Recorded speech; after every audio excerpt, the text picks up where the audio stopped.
आप सभी मसीह भाई बहनों को प्रभु यीशु मसीह के नाम में जय मसीह की। परमेश्वर के नाम की स्तुति और महिमा हो। आज का ये दिन दिखाने के लिए परमेश्वर पिता का धन्यवाद। और मैं विश्वास करता हूं कि परमेश्वर ने आपको और आपके परिवार को सुरक्षित रखा है और संभाला है।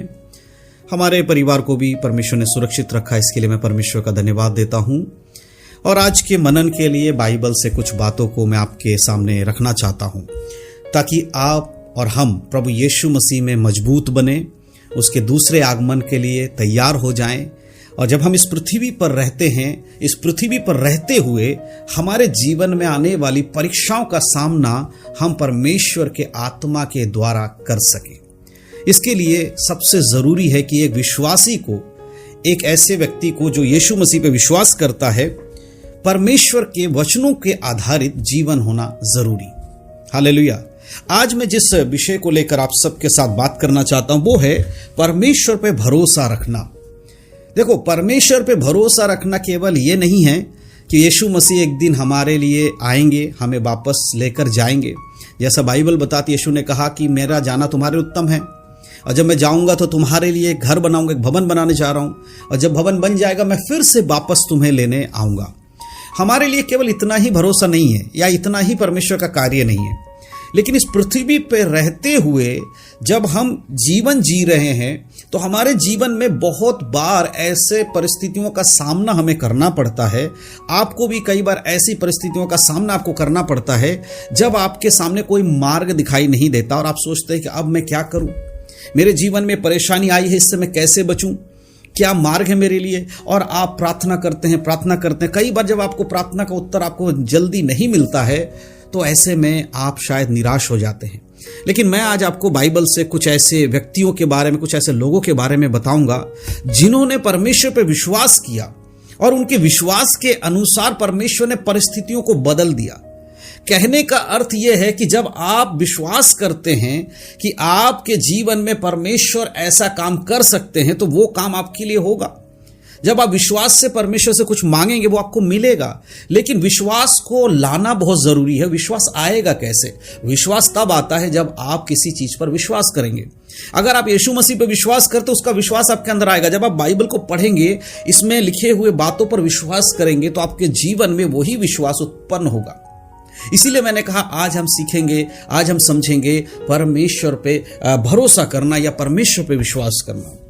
देखिए, एक बाइबल में घटना के बारे में मैं जो आपके ध्यान को ले जाना चाहता हूं। पहले राजा की किताब और उसके 17 अध्याय, उसके 1 आयत से लेके कुछ बातें हैं, लेकिन मैं आपको सीधे सीधे वहां बता देता हूं कि वहां की घटना क्या, फिर मैं एक वचन पढ़ के आपको बताऊंगा।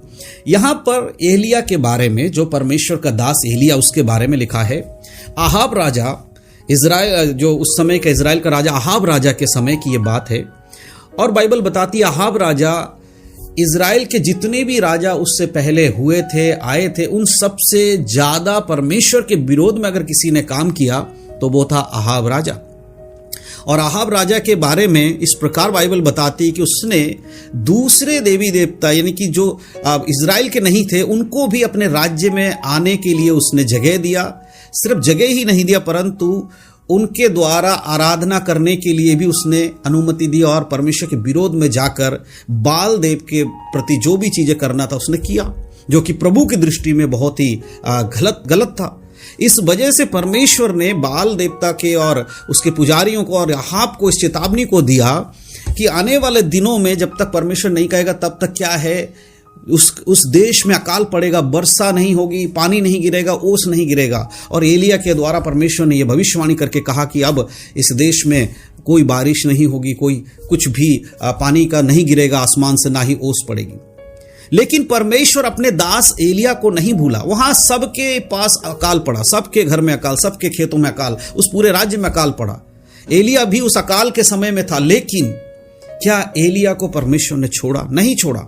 परमेश्वर ने एलिया को उस अकाल में भी भोजन दिया, पानी दिया। जब जगत में उस समय के लोगों में पानी की किल्लत थी, भोजन की किल्लत थी, उनको कुछ खाने पीने को नहीं मिल रहा था, तब भी परमेश्वर ने क्या किया? परमेश्वर ने एलिया को भोजन दिया और एलिया के लिए परमेश्वर ने एक मार्ग निकाला। वो मार्ग क्या है? जब हम पहले राजा की किताब उसका 17 अध्याय और उसका 2 वचन पढ़ते हैं, दूसरा आयत पढ़ते हैं, तो देखिए यहां पर इस बारे में लिखा है, तब यहोवा का यह वचन उसके पास पहुंचा यहाँ से पूर्व की ओर जा और करीत नामक नाले में जो यरदन के पूर्व में है छिप जा। एलिया को परमेश्वर ने कहा कि तूने जो भविष्यवाणी मैंने तुझे कहा था करने के लिए तूने किया, अब तू यहां से जाके उस फलाने जगह पे, उस जगह पे नाले के पास जाकर अपने आप को छुपा ले, वहां छुप जा, क्योंकि मैंने तेरे लिए वहां पर पानी का इंतजाम किया है। एलिया को परमेश्वर पे भरोसा था और इस भरोसे के कारण एलिया ने जब भविष्यवाणी किया कि अब इस देश में अकाल पड़ेगा, तो एलिया जानता था कि वो परमेश्वर मुझे बचाएगा।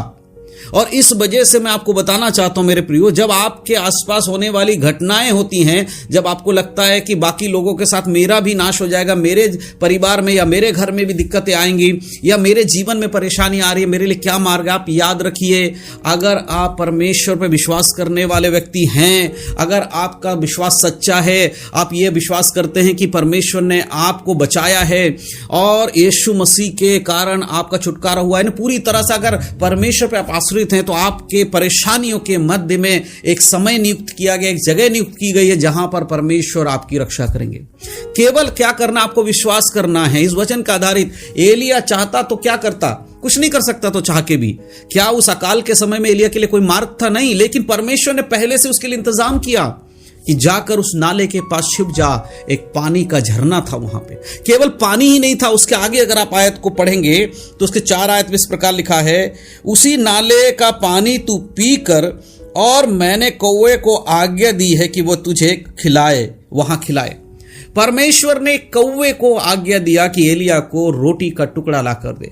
वो जिस देश से अकाल नहीं था, उस देश से शायद वो रोटी का टुकड़ा उठाकर एलिया के पास देता। आप सोच कर एलिया ने कोई मेहनत नहीं कर रहा, ना रोटी बना रहा है, ना खेती कर रहा, कुछ नहीं कर रहा है, लेकिन एक कौवे को परमेश्वर ने आज्ञा दिया कि मेरे दास एलिया के लिए रोटी लेकर जाओ, भूखा है, उसको रोटी खिला। क्या परमेश्वर आज ऐसा काम नहीं कर सकते? हमारा परमेश्वर आज, कल और युगान युग एक सा परमेश्वर है। वो आज भी अपने प्रिय लोगों की रक्षा करता है, वो आज भी हमारी जरूरतों को पूरा करता है। केवल जरूरी है हमें उस पर विश्वास रखने की। एलिया के लिए वचन में लिखा है, कुछ दिन के बाद जिस नाले के पास एलिया जाकर छुपा था, वहां का पानी पी रहा था, कौवा लाकर रोटी दे रहा था, वो नाला एक समय आया, अकाल के कारण वो नाला भी सूख गया। देखिए, परमेश्वर ने उसे एक नाले के बारे में, नाला का मतलब गंदे नाले का पानी नहीं, वहां झरने से निकलने वाला एक नाला था, शुद्ध पानी, वो सूख गया। क्यों? क्योंकि उस झरने का पानी बंद हो गया, अकाल पड़ चुका था। अब जिस परमेश्वर ने उसे नाले का पानी के पास भेजा था, अब वही पानी खत्म हो गया। तो उस समय एलिया को क्या लगा होगा कि सब कुछ खत्म हो गया? नहीं, उसे पता था कि अकाल के समय परमेश्वर ने नाला दिया, पानी दिया, भोजन दिया कौवे के द्वारा, ये नाला सूख गया, लेकिन परमेश्वर मेरे लिए और भी मौका निकालेगा, और भी चीजें मेरे लिए रखा है। उसी प्रकार से कई बार आपके जीवन में चीजें जो अच्छी हो रही होती हैं, प्रार्थना करने के बाद बहुत सारी चीजें आपकी बदल जाती है, अचानक से उन चीजों में भी आपको दिक्कतों का सामना करना पड़ता है, फिर लोग हताश और निराश हो जाते हैं। मेरे प्रियो, अगर आपके साथ ऐसा है, सब कुछ बढ़िया चल रहा है, अचानक से आपके जीवन में कुछ गड़बड़ हो गया, आप भरोसा मत हटाइए परमेश्वर पे से, प्रभु पे भरोसा रखिए। आपके लिए अगर पहले उसने अच्छा किया है, परमेश्वर ने पहले आपके जीवन में उत्तम किया है, तो आगे भी बेहतर कर सकता है परमेश्वर। केवल आपको भरोसा रखना है। और वह बाइबल बताती है, एलिया के उस नाले के सूखने के बाद फिर से परमेश्वर ने एलिया को आवाज देकर क्या कहा, उस वचन को अगर आप पढ़ेंगे तो आपको पता चलेगा। उसके 14 आयत को अगर हम पढ़ेंगे, अगर हम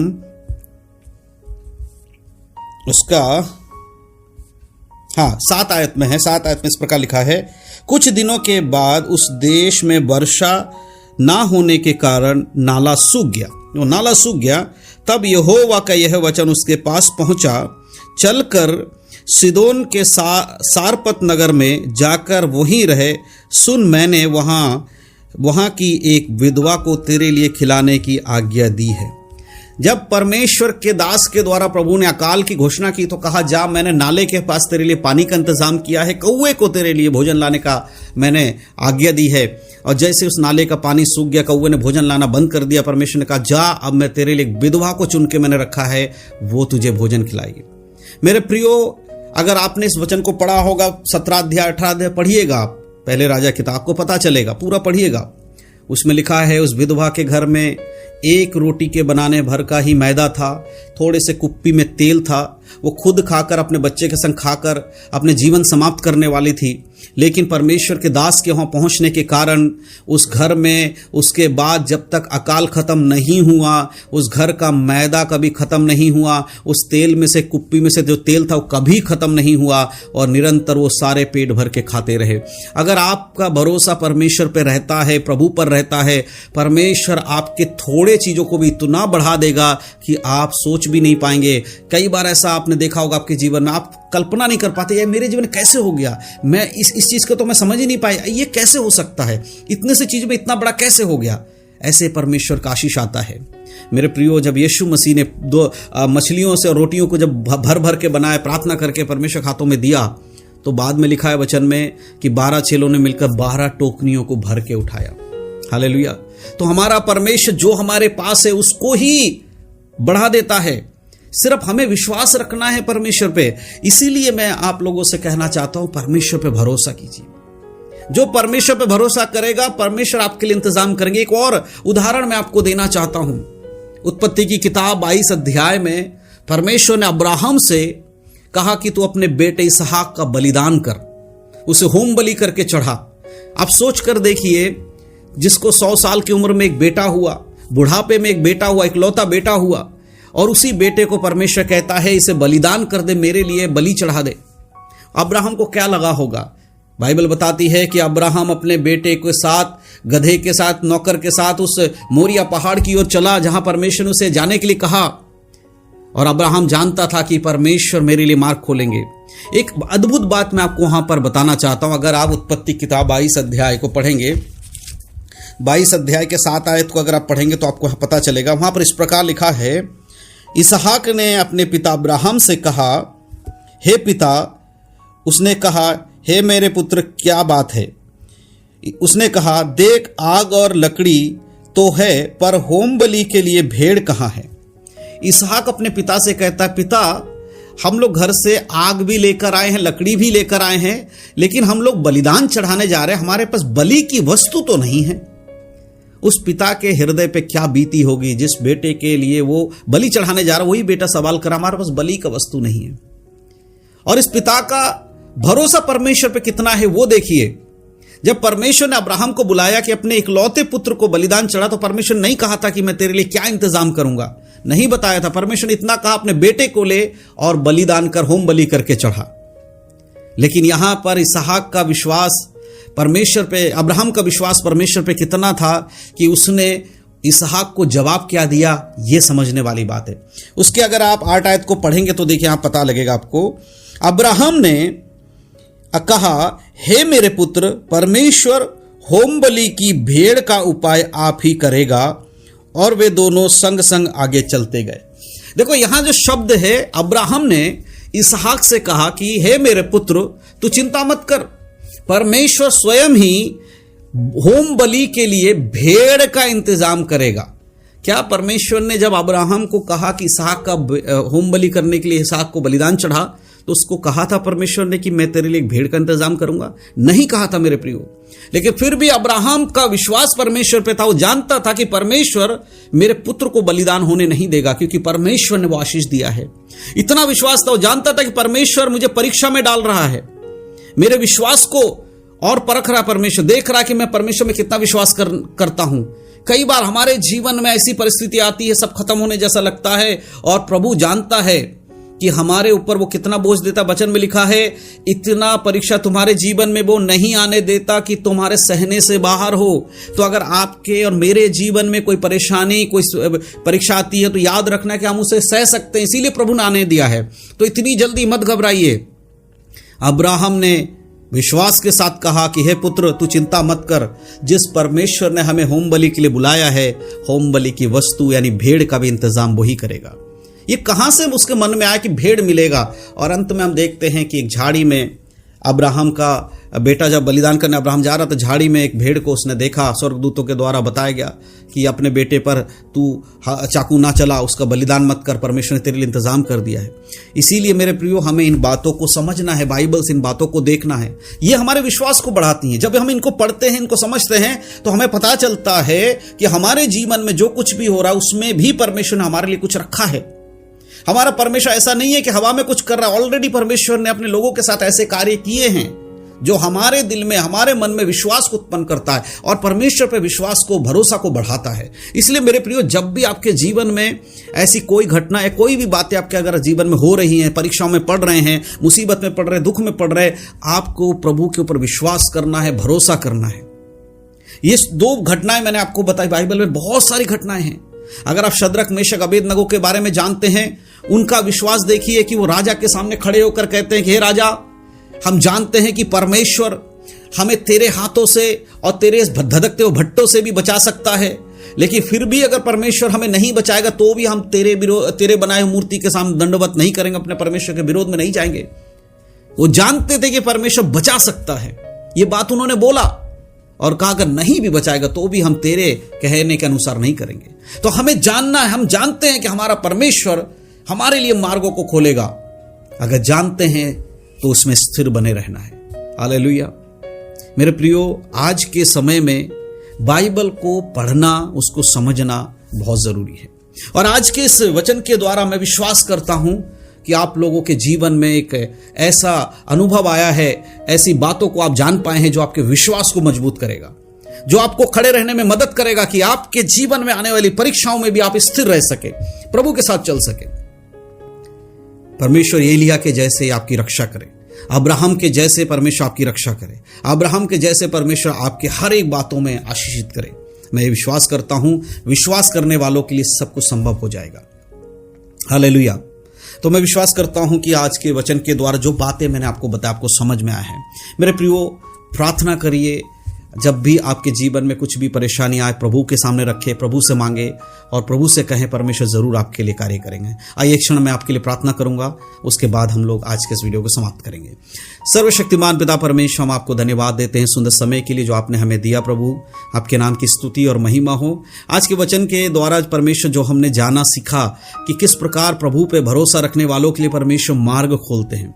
पिता परमेश्वर, आज के दिन जितने भी लोग परमेश्वर परीक्षाओं में हैं, यीशु मसीह पे विश्वास करने के कारण जीवन में दुख और मुसीबतों को झेल रहे हैं परमेश्वर, उनके लिए मैं प्रार्थना करता हूं प्रभु, उनके लिए उत्तम मार्ग आप खोले परमेश्वर, उनके विश्वास को बढ़ाइए प्रभु जी। आज के वचनों को सुनने वाले लोगों के हृदय में विश्वास उत्पन्न हो जाए परमेश्वर, और वो अब्राहम के तरह, एलिया के तरह, इसहाक के तरह मजबूत होकर खड़े रहें और ये विश्वास करें कि परमेश्वर हमारे लिए नया मार्ग खोलेंगे। हमारी आंखों के सामने सब कुछ बंद होता हुआ दिख रहा है, लेकिन प्रभु कहता है मैं तेरे लिए और द्वार खोलने वाला हूं। परमेश्वर पिता, प्रियो के लिए मैं प्रार्थना करता हूं यीशु मसीह के नाम से प्रभु जी, बंद दरवाजे यीशु के नाम में खुल जाए परमेश्वर पिता। इनके विश्वास को प्रभु जी आप बढ़ा दें और आपकी महिमा के लिए इस्तेमाल करें पिता। धन्यवाद करता हूं प्रभु जी, फिर से पिता सब कुछ आपके हाथों में समर्पण करता हूं।